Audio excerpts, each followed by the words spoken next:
बिस्मिल्लाहिर्रहमानिर्रहीम, अस्सलाम वालेकुम। मैं हूं करामत मुगल और मेरे साथ हैं ईसा नकवी। नकवी साहब, चंद रोज़ पहले एक 2 मिनट 12 सेकंड की वीडियो आई है जो बहुत वायरल हो रही है। ये खालिद मकसी साहब को हुआ क्या है और उन्होंने मियां नवाज शरीफ को बीच चौराहे इतना बेइज्जत क्यों कर दिया?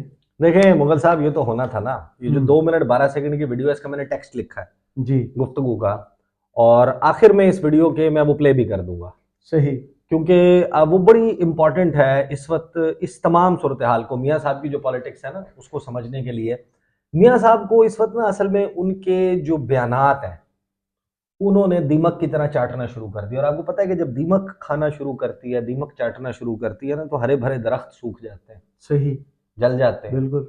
वो लकड़ी खा जाती है, वो कपड़े खा जाती है, वो कागज़ खा जाती है। मियाँ साहब के बयानात अब वो दीमक हैं जो मियाँ साहब को खा रहे हैं। बहुत सारे लोगों ने अब, जो मियाँ साहब इक़्तिदार से उतरने के बाद अवाम परस्त, आइन परस्त, जमहूरियत पसंद, उसूल पसंद हो जाते हैं, और जब इक़्तिदार में दोबारा आना होता है तो आइन वो जा रहा है, अवाम वो जा रही है, मियां साहब ओ पे बंदे ने। तो वो मियाँ साहब की तो सूरत हाल ये है ना, वो सारे उसूल उनको याद आते हैं जब जब वो कुर्सी से निकाल दिए जाते हैं। फिर वो कहते हैं मुझे क्यों निकाला। फिर वो अच्छी अच्छी बातें करते हैं, बातें वो ठीक कर रहे होते हैं।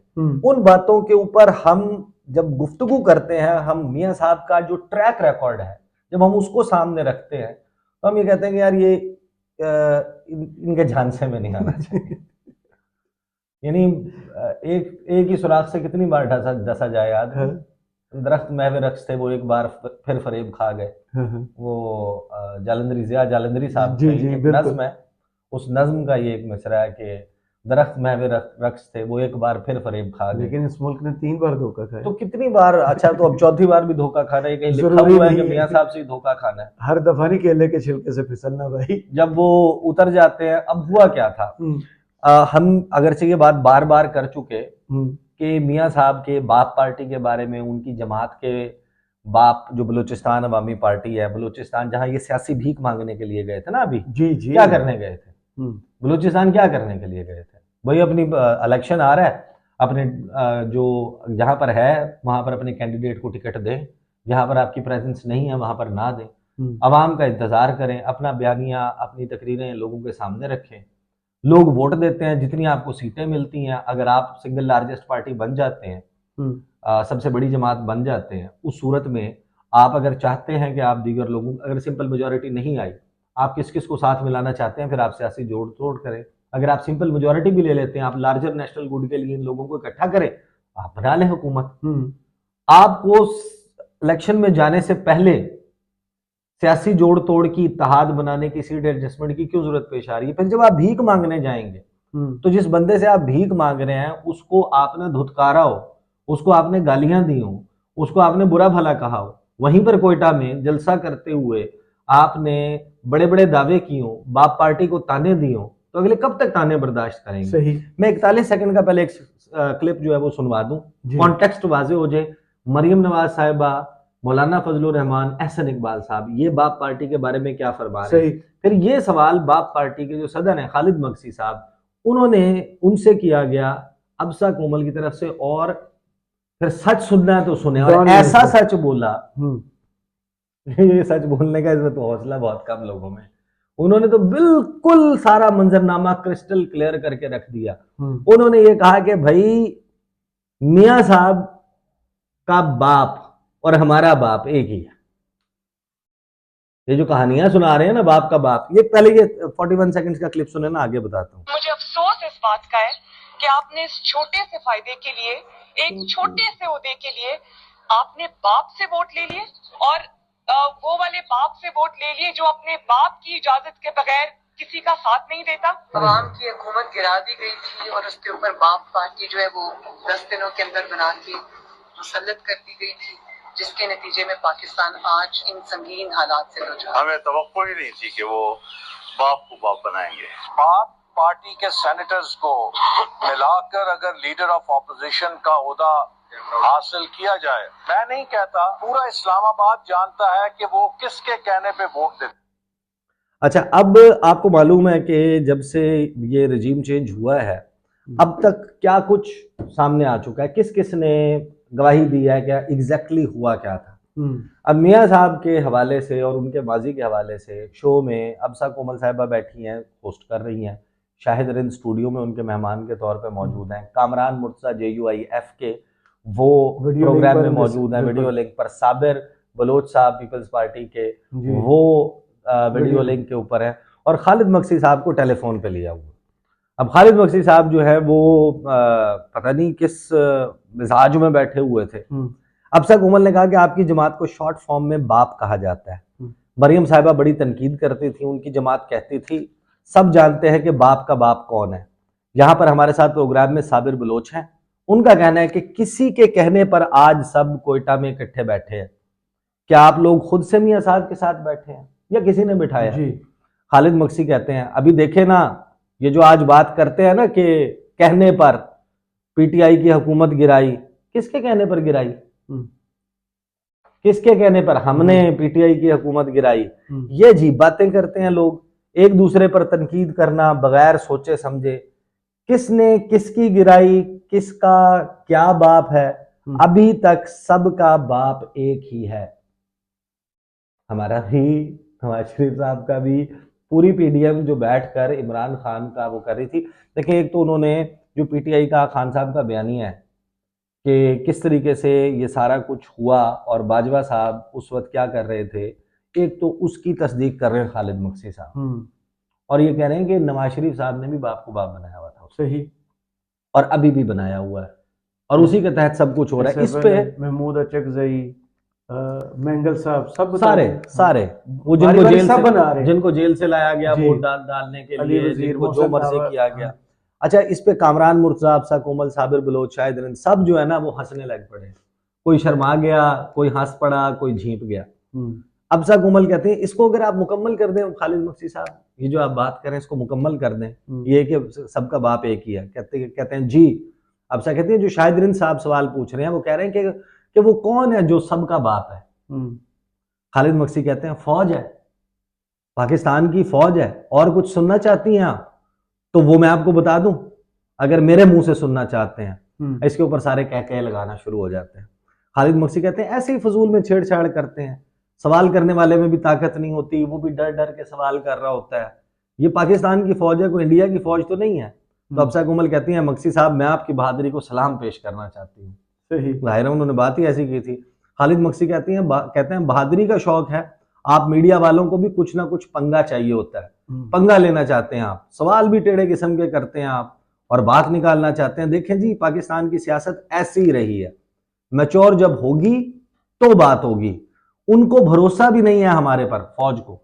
फौजी कहते हैं कि ज्यादा अनाड़ियों को अगर पाकिस्तान दे दिया तो पाकिस्तान का खाना खराब कर देंगे, इसलिए वो भरोसा नहीं करते हम पे। तो अपना भरोसा बनाए ना, हम इस लायक बने कि वो हम पर भरोसा करें। फिर अब्सा कोमल कहती हैं आपके ख्याल में मक्सी साहब, मियाँ साहब को इस बात का अंदाजा है इस बार, क्योंकि उन्होंने अपना एहतसाब का बयानिया भी वापस ले लिया है, उनको लाडला कहा जा रहा है, उनको पता है, यही सोचते हैं इदारे कि उनके हाथ में, यानी मियाँ साहब के हाथ में अगर दे दिया मुल्क को तो वो खुद नहीं चला सकते। इस पर खालिद मक्सी कहते हैं कि आप मुझे एक बात बताएं, अगर फौज के साथ चलना है तो उसमें कोई गुनाह तो नहीं है? आज की दुनिया में आप मुझे बताएं, अमेरिका, बरतानिया, यूरोपीय यूनियन, फ्रांस, उनका असूल किधर गया? फ़लस्तीन पे दुनिया में असूल कहाँ पर है? हमें जो लोग उसूल सिखाते हैं वो दुनिया के उसूल तो बता दें। कहीं पे इंसानियत रही है तो हमने अगर मिल के पाकिस्तानी फौज के साथ किया है तो हमारे भाई हैं। मैं तो हैरान हूँ इस बात पे कि कौन सी किताब में लिखा है कि ये मुमकिन नहीं है। यहाँ पर सिर्फ मैं एक बात ऐड कर देता हूँ, ये जो मक्सी साहब ने फरमाया ना कि अगर फौज के साथ चलना है तो इसमें कोई गुनाह तो नहीं है, बिल्कुल नहीं है। गवर्नमेंट के फौज के इदारों के दरमियान एक एक्सीलेंट रिलेशनशिप होना चाहिए, अदरवाइज आपका मुल्क आगे नहीं जा सकता। लेकिन ये एक्सीलेंट रिलेशनशिप गवर्नमेंट फॉर्म करने के बाद होना चाहिए, गवर्नमेंट फॉर्म करने के लिए नहीं होना चाहिए, गवर्नमेंट फॉर्म करवाने के लिए नहीं होना चाहिए। यही बात, अगर ये एक्सीलेंट रिलेशनशिप में तो कोई प्रॉब्लम नहीं है, तकरीम इदारों की इज्जत, उनका एक किरदार है, और मुल्क में कैपेसिटी कहाँ कहाँ पर कमी है जो ब्रिज करते हैं वो, there is no doubt about it. लेकिन यही जो एक्सीलेंट रिलेशनशिप है, अगर वो गवर्नमेंट के बाद भी चलता रहता है, या गवर्नमेंट आने से पहले चलता रहता है, या एक गवर्नमेंट को उतारने के लिए चलता है, या एक गवर्नमेंट को चलाने के को रोकने के लिए चलता है, फिर दैट वीकन्स द कंट्री। हम्म, ये एक प्रॉब्लम है। खान साहब का अगर एक अच्छा वर्किंग रिलेशनशिप, वन पेज और फलाना फलाना ये वाली सारी बात थी 2018 में प्राइम मिनिस्टर बनने के बाद, वो वाला एक जेन्युइन लेजिटिमेट रिलेशनशिप है, सही, being the chief executive of the country. बिल्कुल आपके ठीक सारे है, इदारे जो फिर भी अपने, प्राइम हाँ, शहबाज शरीफ साहब when he was the prime minister, hmm, but the question is कि यहाँ पर मक्सी साहब ये कह रहे हैं कि एक एक्सीलेंट वर्किंग रिलेशनशिप कायम हुआ, शहबाज शरीफ साहब और नवाज शरीफ साहब ने बाप को बाप बनाया, सबका बाप एक ही हो गया। उस बाप ने कहा, किसी किसके कहने पे की, वो सारी बात फरमा रहे हैं, वो कह रहे हैं कि वो किया। तो दैट इज मेरा ख्याल है कि जिसके ऊपर एक मरतबा दोबारा से सोचने की, रीथिंक करने की जरूरत है। मियाँ साहब के साथ अब ये हो रहा है कि जिस तरीके से उनके बयानात थे, वो अब उनको दीमक की तरह उन्होंने चाटना शुरू कर दिया है। आप पीपल्स पार्टी के लोगों के जाके ट्विटर हैंडल्स कभी अभी आजकल रिसेंटली वो जो गुफ्तगू फरमा रहे हैं, देखें मैं किस वजह से क्यों ज़्यादा वेटेज क्यों देता हूँ, जी इससे ज़्यादा सख्त बातें की हुई हैं पीटीआई ने। जी, देखिए पीटीआई उनकी अपोजिशन है, उनकी हरीफ जमात है, हम्म, उसने तो कहना है, उसका मौक़िफ़ नहीं मैटर करता। मैटर किसका मौक़िफ़ करता है? अचकज़ई अगर कुछ कहते हैं, हम्म, अगर एएनपी का कोई बंदा कुछ कहता है, एमएल वली, अगर कोई अख्तर मेंगल जब इंटरव्यू देते हैं डॉन पे, जिस वक्त खालिद मगसी साहब ये फरमाते हैं, जिस वक्त बिलावल भुट्टो जरदारी कोई बात करता है, या मुस्तफ़ा नवाज खोखर वो जिस वक्त बात करते हैं, जब ये लोग बात करते हैं ना, तो वो बात बहुत डिफरेंट होती है। उसका मतलब है कि ये थे ओवर ओवर द गैंग जिन्होंने ये सब कुछ मिलकर किया, और वो जब बताते हैं कि हम ये सब कुछ कैसे कर रहे थे, तो फिर आज आप तस्लीम कर रहे हैं ना कि आपने अनसेरेमोनियली, आपका तो टोटल बयानिया क्या है कि हमने आइन के तहत, आइन के मुताबिक, जमहूरियत के मुताबिक हमने ये सारा स्टेप उठाया। मैंने ये सवाल किया था, मुझे भी जहन में याद आ जाता है कि मैंने किससे पूछा था, पीपल्स पार्टी के किसी बंदे से पूछा था, नहीं मैंने पूछा था मशाहिद हुसैन सैयद साहब से, जी, जो नून लीग के सेनेटर हैं। मशाहिद हुसैन सैयद साहब से पूछा, मैंने कहा कि देखें ये जो हुआ था रिजीम चेंज 2022 में, तो उसमें जो पीडीएम है और उसके शामिल जमातें हैं, वो तो कहते हैं कि सब कुछ आइन और कानून के मुताबिक हुआ है, और ये पहली मरतबा हुआ है कि पाकिस्तान में किसी मुंतखब जमहूरी हुकूमत को किसी गैर आइनी तरीके से, गैर जमहूरी तरीके से नहीं हटाया गया, बल्कि जमहूरी असूलों पर आइन के मुताबिक वोट ऑफ नो कॉन्फिडेंस से हटाया गया। सही, आप क्या कहते हैं इस पर? तो उन्होंने कहा कि ये जो हमने हटाया था, ये उतना ही जमहूरी और उतना ही आइनी और उतना ही कानूनी था जितना जमहूरी, जितना आइनी और जितना कानूनी तरीके से जुल्फ़िकार अली भुट्टो को फांसी दी गई थी। ही कंपेयर्ड इट विद दैट। और मशाहिद हुसैन सैयद उनके पाकिस्तान की तारीख के हवाले से, उनके वेल कनेक्टेड होने के हवाले से, उनकी सियासी समझबूझ, local politics, international politics, regional politics finger tips पे हैं, उस पर तो कोई दूसरी राय नहीं है। सही, उनकी अभी फिलहाल किसी एक खास जमात के साथ सियासी वाबस्तगी हो सकती है, but if person of that calibre is comparing कि जो कुछ साल 2022 में पीडीएम और इसकी इत्तेहादी जमातों ने किया एक मुंतखब वज़ीर-ए-आज़म के साथ, वो इतना ही आइनी, कानूनी और जमहूरी था जितना जुल्फ़िकार अली भुट्टो का अदालती कत्ल। मैंने कहा आप इस एक्सप्लेन करें, व्हाट डू यू मीन? तो आगे से फरमाते हैं मशाहिद हुसैन सैयद साहब के, क्या आपको लगता है कि उनके, क्या जुल्फ़िकार अली भुट्टो की फांसी के लिए, उनके अदालती कत्ल के लिए कागज़ मौजूद नहीं थे, फैसला मौजूद नहीं था, जज मौजूद नहीं थे, इंग्रेडिएंट्स सारे मौजूद थे, लेकिन उसकी बाइंडिंग फोर्स पीछे से कोई था ना जो इस सारे को ऑर्केस्ट्रेट कर रहा था, बिल्कुल, कंडक्टर ऑफ द ऑर्केस्ट्रा। यहां पर भी ये जो गुफ्तगू फरमा रहे हैं खालिद मक्सी साहब, मैं तो नहीं फरमा रहा ना भाई जी, खालिद मक्सी साहब फरमा रहे हैं, वो कह रहे हैं कि कंडक्टर ऑफ द ऑर्केस्ट्रा कोई था। अब ये वो दाग हैं। मियाँ साहब ने भी देखिए, मियाँ साहब could have made his name. अभी जब ये सारा कुछ हुआ ना, तो बहुत सारे लोगों ने, आपने देखा होगा, किसी ने कहा मियाँ साहब ने खुद को Mansoor Hallaj, Martin Luther king, सुकरात और पता नहीं किस किस का नाम लिया था, उनकी नेल्सन मंडेला, उनकी नहीं उन्होंने तो 3 ही लिखे थे, हाँ। उन्होंने 3 लिखे थे। उनकी सफ़ों में शामिल कर लिया। मैंने कहा साथ में नेल्सन मंडेला भी शामिल करें, ची गुवेरा भी शामिल करें, माओ ज़ेडुंग भी शामिल करें, इमाम खुमैनी भी शामिल करें। मियाँ साहब ने तो तमाम की सफ़ों में शामिल कर दिया। मियाँ साहब जो हैं वो जिस तरह मियाँ साहब का जो है ना वो मिजाज एक कैमोफ्लेज करने की सलाहियत हाँ, होती है ना, कि आप अपनी इन्वायरमेंट के हिसाब से अपना कलर्स जो है वो तब्दील कर लेते हैं। वो अगर आप सब्ज रंग के उस पे बिठा दिए गए हैं तो आप सब्ज रंग सब्ज के हो जाएंगे, आप भूरे पे बैठे हैं भूरे, पानी ताकि क्या आप लेना, नजर ना जिस आए। बर्तन में जाता है वो जब वो इक़्तिदार से निकलते हैं वो अवामी रूप धार लेते हैं, हाँ। वो अवाम में नजर आते हैं, वो आइन की बात करते हैं, वो जमहूरियत की बात करते इस हैं, दफा वो अवाम में कानून एक की दफा बात नजर तो करते आए हैं, ना। वो इस्टेब्लिशमेंट के सिविल सुप्रीमेसी के हवाले से एक खास किस्म का मौक़िफ़ रखते हैं। और जब उन्होंने वापस उनको जनाब वो इक़्तिदार के लिए पुचकारा जाता है तो मियाँ साहब जो हैं वो उनका रंग तब्दील होना शुरू होता है।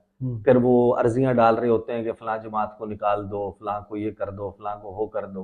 फिर वो हर चीज़ करने के लिए तैयार हो जाते हैं। इसको कहते हैं अपना थूका हुआ चाटना। कहानियाँ बड़ी-बड़ी सुनाते हैं, बातें करोड़ों की, दुकान पकौड़ों की। कहानी तो सिर्फ ये है ना मियाँ करामत मुग़ल साहब, कि यहाँ पर हुआ ये है कि जिन लोगों से मियाँ साहब सियासी भीख मांगने के लिए गए थे, उन्होंने बीच चौराहे में, इस वजह से कह रहा हूँ कि जब आप टेलीविजन चैनल पर एक मेन स्ट्रीम मीडिया पर उसके one of the flagship programmes में बैठकर आप बात कर रहे हैं, जाहिर है कि आप ये कोई कानाफूसी तो नहीं कर रहे ना, आप अपने किसी बंदे को प्राइवेट महफिल में तो बात नहीं कर रहे। बिल्कुल आप इस वक्त पाकिस्तान के अवाम से मुखातिब हैं। टेलीफोन लाइन पर क्या किसी के ख्याल में, यानी खालिद मक्सी साहब को किसी ने ये थोड़ी कहा था कि प्राइवेट कन्वर्सेशन है। He made it a point on the record through the airwaves. ये सैटेलाइट सिग्नल, हम टीवी में काम करते हैं, आपको पता है कि ये जी सैटेलाइट तक 20-30 हज़ार किलोमीटर ट्रैवल करता है, फिर उसके बाद वापस डाउन ज़मीन लिंक पर करता है, रिसीवर फिर की लोगों तरफ को पता चलता है। ट्रैवल करता है। आईआरडी जो होती है वो, फिर उसके बाद वो ट्रांसमिट होता है, फिर केबल के जरिए आप लोगों तक पहुंचता है। तो वो उन्होंने अपना पैगाम पहुंचाने का जरिया समझा और उन्होंने बताया कि मियाँ साहब की असलियत ये है, मांगने ये आए थे, दे रहे हैं, बाप एक है। ये कहानी। चलें, बहुत शुक्रिया ईसा नकवी आपके तजिए का। कमेंट बॉक्स में जरूर बताइए ये वीडियो आपको कैसी लगी। इजाजत दीजिए, अल्लाह।